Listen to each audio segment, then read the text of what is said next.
For the past 3 months, you must have noticed that you have studied with me biblical faith by looking closely at biblical characters or heroes of our faith. In January, we looked at the great military commander, successor of Moses, and leader of the people of Israel to the promised land, Joshua. In learning about upholding the Word of God. In February, the love month, we reflected on the missionary life, apostolic ministry, discipling thrusts of the Apostle Paul to his son, the faith Timothy, about an uncompromising faith, even in the face of severe trials, such as imprisonment or even the threat of death. This month, I would like to study with you and with us all the biblical heroine, Ruth, to learn what it takes to make a difference in the world. My sincere desire and deep passion is for us, brothers and sisters in the Lord, to walk as a holy nation, a royal priesthood, a chosen generation, a peculiar people, whom God called out of darkness of His marvelous light. My humble wish is for churchgoers and families of the church, the people who walk with God with spiritual fervor, a flame ablaze, and a deep Christ-centered devotion and unwavering dedication. Now, we who have lived long enough in the faith know by actual experience that the Christian life is not a bed of roses. It's a bed of roses with a lot of thorns and thistles. We also have learned by real life experiences that the worst of times may bring about either the best or the worst in men and women. The worst of times can demonstrate the best qualities in men, such as the tragedies that strike us. Tragedies like a diagnosis of malignant tumor. Tragedies such as a close family member committing suicide. Tragedies such as losing a job that you have held for 25 years to someone with subcontracted somewhere outside Canada. Tragedies such as losing your mortgage or house because you're unable to pay the mortgage payments. Or even unable to go home to a dearly beloved one passed away when you wouldn't be there. But tragedies in life can make anyone, whether a believer or unbeliever, bitter towards God or better in his walk with Him. A couple of years ago, I read a story about a young Chinese woman whose husband was in prison because of his faith. That's normal in China. She went to her mother-in-law, who was also a Christian, and poured out her anguish and bitterness on life and disappointments with God. As she was pouring her heart out to God, her mother-in-law boiled water in 3 different pots. When the water boiled, she asked the young woman to put a potato, an egg, and a coffee bean in each of the pots. Then she said to her, hard times can be like this boiling water. It is difficult. It is painful. It's almost unbearable. Our responses could be like this potato, this egg, or coffee beans. The potato starts out as a hard substance, but when put in boiling water, it softens. It can be mashed with a fork. Some people are like that. They seem to be hard on the outside, but when tragedy strikes, they become weak and mushy. The egg, on the other hand, is fragile and soft in the inside. But when it's heated up, it becomes hard. Some people respond to tribulations that way. They become embittered, and they become unfeeling and uncaring towards sufferings of others. But believers like you and I, you and me, should be like the coffee beans.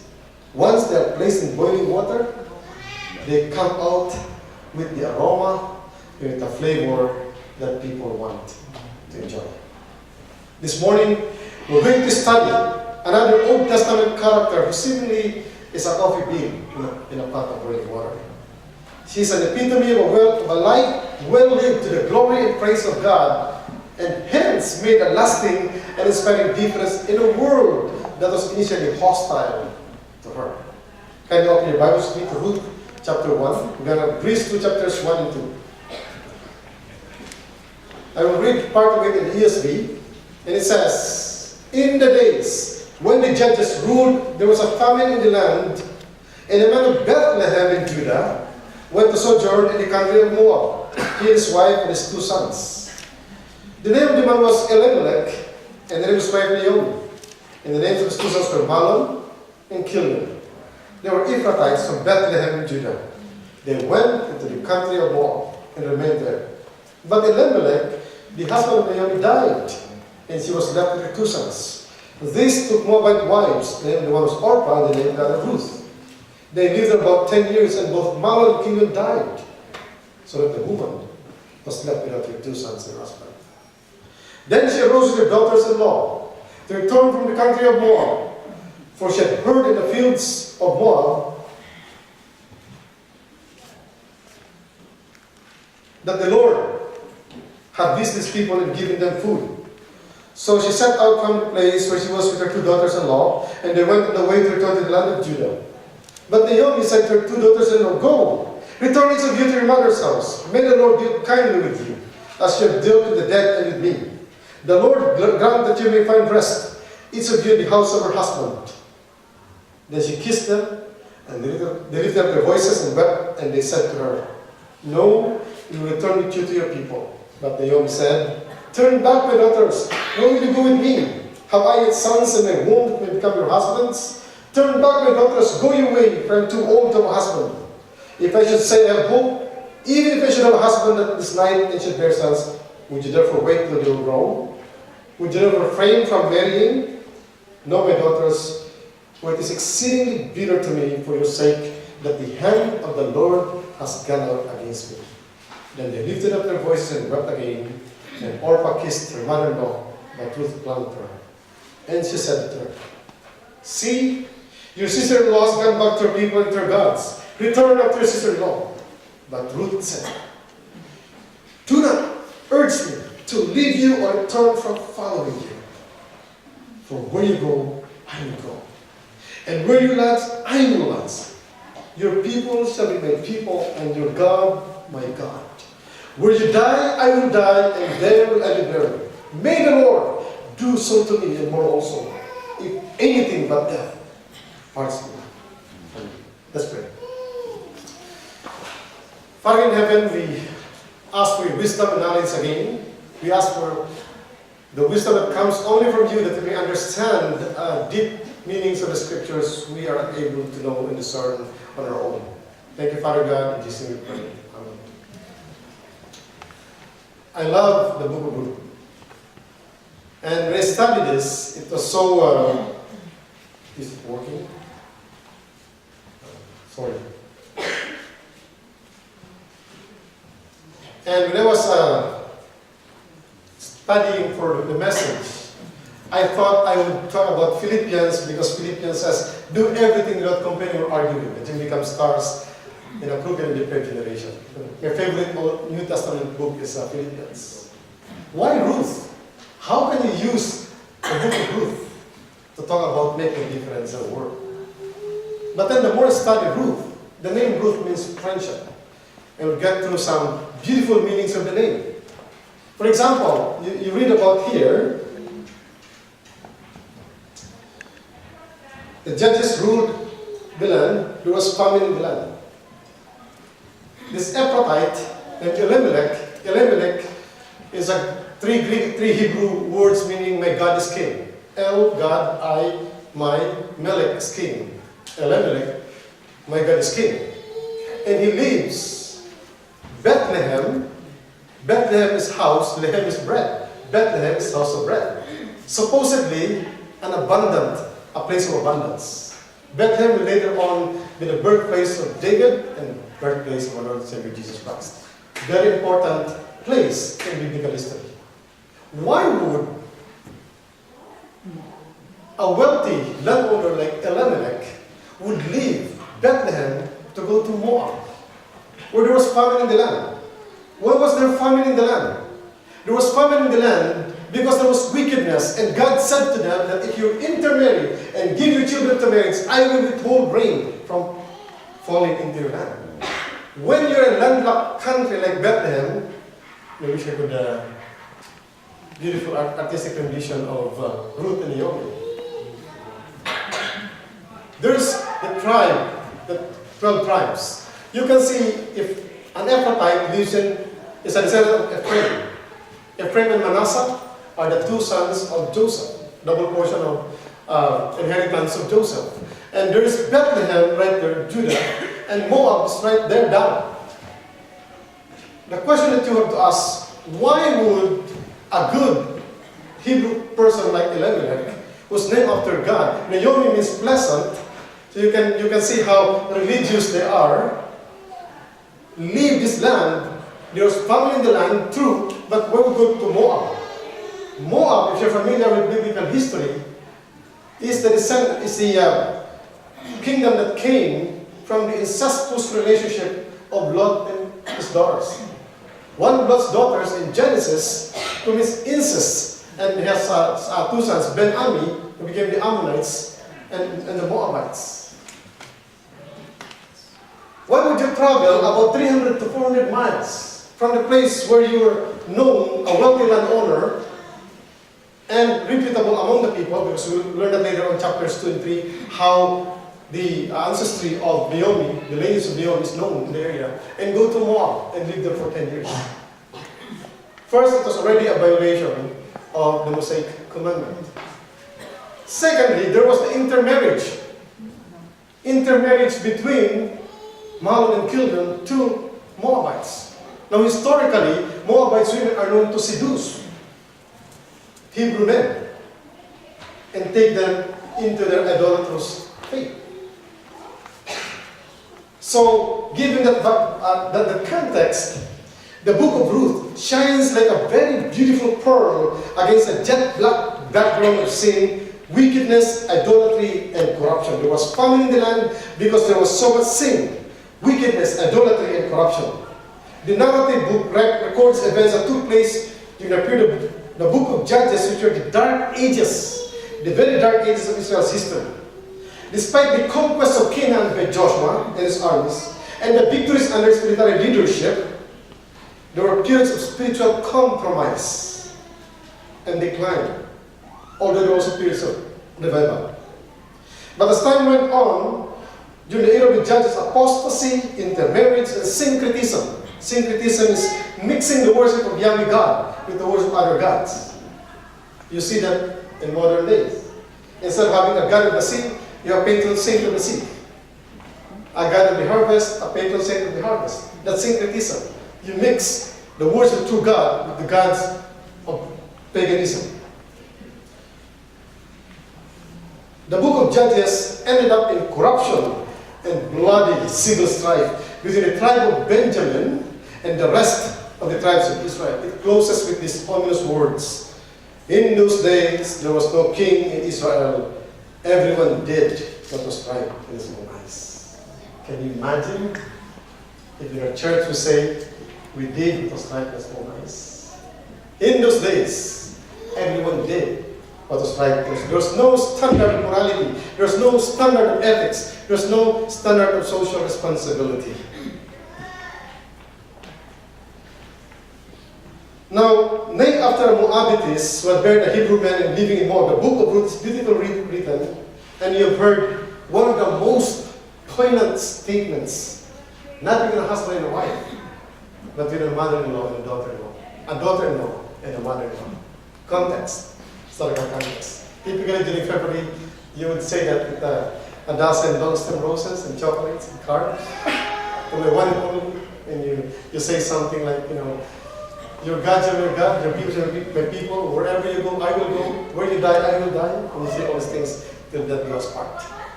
This, in context, was between a mother who was bitter towards God and a daughter-in-law who wasn't even a Hebrew.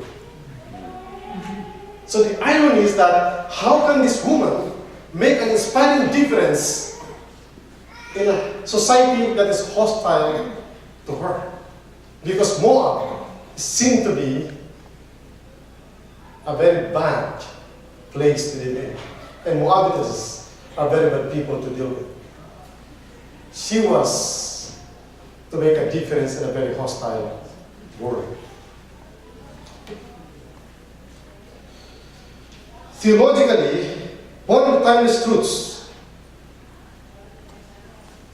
in the book of Ruth is this: the Lord God is faithful in loving, superintending, and providentially caring for His people. That is one of the theological themes of Ruth. You will find it out, that theologically, God is loving and faithful in looking after the affairs of your people. We call it the sovereign grace of God. He is absolutely in control of every detail in your life, even when you do not see His hand at work in you. Brother Ron would have probably sung to us a song, God is too good to be mistaken. God is too good to be unkind. God is too wise to be mistaken. If you cannot see His hand, trust His heart. He has your best interest at heart. In the book of Ruth, it is so evident in here. Here is somebody who's an outsider, an outcast, an oddity in the faith, a pariah from the society of Israel. And he becomes not only an inspiring difference among the Israelites in Bethlehem, but will one day become the ancestor of our Lord and Savior, Jesus Christ. Very appropriate, because in 2 weeks' time, we'll be having Resurrection Sunday. We'll talk about kinsman redeemer there next week. We talk about the prevailing spiritual climate. We talk about Elimelech of Bethlehem. Now there's one word in Hebrew that I like to use. I name our dog after that word. Hesed. Hesed is the goodness of God. Hesed is the faithfulness of God. The loyalty, the devotion. You know the song? Because of the Lord's great love, we're not consumed. His compassions fail it not. His hesed fail it not. His hesed is new every morning. His hesed never fails. Ruth will be the embodiment of God's hesed upon a person who is not learned. We don't know if Ruth went to school, who is not rich. In fact, when she was widowed, she had to go into poverty. She had nothing. And the hesed of God was upon her. Naomi Bethlehem changes from Naomi being pleasant to Mara, meaning bitter. Boaz Bethlehem, later on, next week we'll talk about that, will be the type of Jesus Christ called a kinsman redeemer. Two words, kinsman and redeemer. We look at that from Levitical priesthood, from Leviticus and Deuteronomy. This is Moab. Bethlehem is the house of bread. Why would you go to something like this? If you look geographically at that time, there were ridges, dry, arid, deserted land. Maybe a few pockets of oasis, but it's a dry and arid land. Why would you leave the land of the house of bread and go to a land like this? So what we see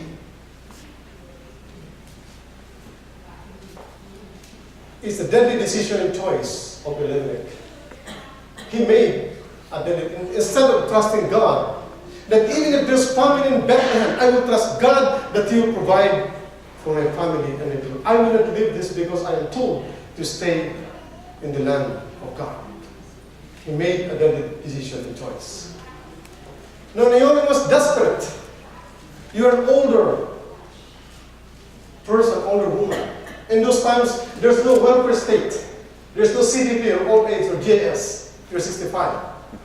There's no RRSP that you can riff or annuity that you can bank on. There was nothing for you if you're a widow in the land. What you have for you are the leftovers in the field that you have to pick up as others are harvesting. It's called gleaning in the field. There's no welfare state for the older folks. That is why in Levitical priesthood it was actually instituted by God that you to take care of the widows and the orphans and the sojourners in the land. We'll talk about that more next week. So Naomi's condition was desperate. And in her despair, she heard that God had visited Bethlehem. God's presence was in Bethlehem. And so she longed and yearned to go back to that. Now understand, I said that Elimelech and Naomi were wealthy landowners. Because you can travel from Bethlehem to Moab if you have nothing but clothes on your back. Then to sell their land, or at the worst case, they have to pawn their land or lease the land and get the money to move to Moab. After 10 years, they still own, they still have some connections. Maybe they still have some land, but they have to be redeemed by someone close to them. Now, Orpah and Ruth. Orpah means stubborn. Ruth means friendship. They are young widows. And the circumstances are depressing because they chose to marry something that is not of the race. They're not Moabites. They chose to marry somebody who is a foreigner to the land. And these people died. But they're young, and they could remarry. And Naomi discouraged them even further. What you see about Naomi is what she said. Verse 15, see, your sister-in-law has gone back to her people and to her gods. Return after sister-in-law. Can you imagine that? You know that the true God is the God of Israel, and you're a follower of God of Israel, and your son has married this woman who could be brought back to the faith, and what you say is, go back and worship your God. What a discouraging counsel. No, you go back there, you'll be better off here. That's when what happened to that egg, it becomes hard-boiled. It took a gentle woman, a pagan woman like Ruth, to tell her, your God shall be my God, your people shall be people. 3 points in your bulletin. The first point says, against all odds, Ruth makes a determined choice. A determined choice. She made the choice, and she was determined to do it. That's why in verse 18 we read that Naomi said she could not persuade her anymore, and so she let her come with her. The second point, against bitter disappointment, Ruth expressed a desired commitment. The disappointment that was bitter was Naomi, and Ruth decided to commit to her. And lastly, against false hope, Ruth promises an oath, a declared covenant. Now the words of Ruth in the first point, do not urge me to leave you. Do not urge me to return from following you. So two things said, do not tell me to leave you. That's a determined choice. I have chosen to go with you. And whatever you say, I will not change my mind. I am determined. It's my choice. My choice is to go with you. And then she goes further and says, for where you go, I will go. Where you lodge, I will lodge. Where you die, I will die. And there will I be buried. Now it's easy for us, 21st century Christians, to think that this is this good commitment. But for a Moabitess who was young and probably able to get married soon in Moab, that's a very, very different choice. You need a determined mind to do that. You're going with this woman who, for the looks of it, she will simply become your burden for the rest of her life. You'll be carrying her on your friend's shoulders. And you're going to a land that is not even your land and your people. Can you imagine what Ruth was against in saying, do not urge me to leave you or return from following you. Where you go, I will go. Where you lodge, I will lodge. Where you die, I will die. There will I be buried. That's also a critical thing. You want to be buried? This, you know that the Jewish people have their own cemeteries and their own rituals. And if you're a Jew, you're going to be buried with them. Or if you have been ostracized, made a pariah of the Jewish faith, you're going to be buried with them as well. A few years ago, I had a friend who became a Christian, converted from Judaism. And when he passed away, the family had to fight to bury him in a Jewish cemetery. But for Ruth, I'm a pagan and I want to be buried with my mother-in-law who is a Jew. What a choice. What a determined choice. The second thing that he said against bitter disappointment, Naomi told her daughters-in-law, no, my daughters, verse 13, it is exceedingly bitter to me for your sake that the hand of the Lord has gone out against me. Later in chapter 2, we'll read that she tells the people, I came full and I went away full and came back empty. I have my wife, my husband, my two sons. We have money, and I'm coming back. No husband, no kids, no grandkids, nothing. So the hand of God is against me. A bitter disappointment of the Lord. Ruth expressed a desired commitment. A commitment. Your people shall be my people, and your God, my God. Can you imagine? Just think about that. You are by no means taken into the Commonwealth of Israel because you married a Hebrew guy. There's no naturalization or becoming a Hebrew by marriage. But she chose to commit herself to the people of Israel and to the God of Israel. Your people shall be my people, and your God, my God. When you think about it, try to expand it. Imagine, like, Moabites, they worship so many gods and goddesses. Chemosh, Molech, Baal, Ashtoreth, Asherah. And they have, it's called polytheism. Many gods and goddesses. But Ruth chose to do monotheism, only the worship only one God. The worship only one God. I don't know if she heard from her husband the Jewish Shema. Shema is Deuteronomy 6, 5 and 6. Shema Yisrael, Elohim, Elohim, hear Israel, the Lord is one. You shall love the Lord your God with all your heart, with all your soul, with all your spirit. I don't know if she has heard that, but she committed herself to follow that God of Israel. That's a desired commitment. Lastly, she said, against false hopes. Ruth promised on oath a declared covenant. The false hope here is what Naomi said. She was saying, verse 12, if I should say of hope, even if I should have a husband, this night I should bear sons, would you therefore wait till you are grown? And she also says that the Lord grant that you may find rest each of you in the house of her husband. Verse 9. False hope. It wasn't real. It was insincere. She was already bitter in her spirit. But Ruth said, may the Lord there, if you look at that, is not the Adonai, not the Master. It's the El Shaddai, Almighty God. May the Almighty God, by saying that, she actually says, I debunk all the gods and goddesses of Moab. May the Almighty God do so to me, and more also, if anything but that. That's a covenant. That's a promise. Last week we talked about it in the Sunday school. There are two kinds of covenant. But this is the bilateral, temporal, and conditional. A covenant is dependent on what the other party does. So if I don't commit myself to you, my dear mother-in-law, may God do so to me. Kill me. Do whatever if I don't do my covenant. That's a declared covenant. Why am I saying all of these things? What is important for us to understand from the life of Ruth? Because when you want to make an inspiring difference in the lives of many, you have to make a determined choice to inspire others. What are the choices you make in life that are inspirational to the many around you?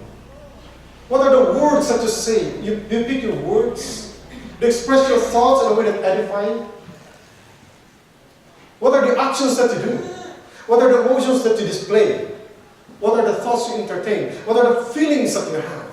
Do you make a deliberate choice to inspire others and to lift others up in your life? Are you so sold out to the cross and the open tomb of Christ that you want to inspire others? Because this one redeemed you, redeemed us all from sin and captivity. Ruth was a pagan woman. No lineage, no education, no nothing. We don't even know if she's pretty. Now the impact that she has in chapter 2, we read that. Chapter 2 and chapter 4. But chapter 2 starts with a love story. Boaz comes, according to commentators, Boaz comes an older guy because He says in chapter 3, blessed are you because you return after the young men. He must be in his 50s and Ruth probably in his 30s or late 20s. If they married at 18, 10 years of marriage, 28, 29. So Ruth was young and Boaz was old. And look what Boaz said to her. When Boaz said, give bread to her, let sheaves fall on the ground, let her pick it up. And Ruth fell on her face, verse 10, chapter 2. Why have I found favor in your eyes, that you should take notice of me since I am a foreigner? I know my place in this land. And Boaz said, all that you have done for your mother-in-law, since the death of your husband has been fully told to me, and how you left your father and mother and your native land, and came to a people that you did not know before. The Lord repay you for what you have done, and a full reward be given you by the Lord, the God of Israel, under whose wings you have come to take refuge. There goes the commitment of Ruth. Ruth inspired a difference in the lives of the Hebrews by being committed to the God of Israel. A wealthy landowner, loved, respected, well-known, would look upon a pagan woman because he chose to take refuge in the wings of the God of Israel. What is the choice that you're making in going after the God that you worship today? Ruth was also aware and sensitive to opportunities to respond. When they came, it was barley harvest. End of chapter 1 says it was a time of barley harvest. Chapter 1, verse 22. And verse 2, Ruth said, let me go to the field and glean among the ears of grain after him in the sight I shall find favor. And said, go, my daughter. So she went out and went. Ruth didn't just sit there and wait for the welfare checks to come in. Ruth did not sit there and wait for a dashing gentleman to sweep her off her feet and carry her to live happily ever after. Ruth cleaned. You know how backbreaking cleaning is? You're always on the ground, you're picking up, and you're hoping that there will be, when they harvest with a sickle, and then you don't even know if some of those will fall, and you keep on running the whole day. And after that, you have to hit them on equipment, and you have to winnow them. And then you have probably a pound that you probably can eat for the day.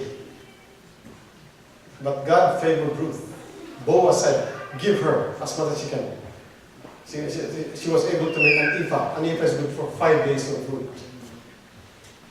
But Ruth was aware and sensitive to opportunities, and she responded and ministered to the needs of Naomi. How aware and sensitive are we to the needs around us? Do we look at people in the eyes? Or do we really mean when we ask people, how are you doing, Brother Bob? How was your work? Or say, bye-bye. Brother Johnny, how are you doing? Are you okay? You work at FedEx? Do you really mean that? Look them in the eyes, spend the time. What can I pray for you, Brother Jim? Or Brother Mary? Get to the heart of it and be sincere. And then trust the Lord to use your readiness, your willingness, and ability to make a difference in the lives of others. Ruth trusted. That's why Boaz said, you took refuge under the wings of the God of Israel. Trust you. And true enough, prophetically, it would happen. Ruth would make a lasting, inspiring difference in a hostile society. You know how hostile? Because in the last words of Ruth, chapter 4, verse 15, the women says to Naomi, after she had a grandson, Obed, who will become the grandfather of David, later on, King David. He shall be to you a restored life and a nurse of your old age, for your daughter-in-law who loves you, who is more to you than 7 sons, has given birth to you. What an inspiring difference. Wouldn't you want to hear somebody, you are worth to me more than, you have mentored me and walked with God, you are worth to me more than 7 fathers. You have been obedient to me, submissive to me, you have been more to me, a son of God. Can you imagine how the world will turn upside down right now if each one of us, right here, right now, will live the way we live for God? Inspiring difference in a hostile world. It doesn't matter if the world is favorable to you. It doesn't matter the world doesn't like you at all, because you'll always be unlike the world. Jesus said that. In this world you have tribulations. Take heart and overcome the world. What matters is how you inspire others with a difference in your life. And you do that when you make a determined choice, when you make a desired commitment, when you make a declared covenant to seek refuge in the wings of God.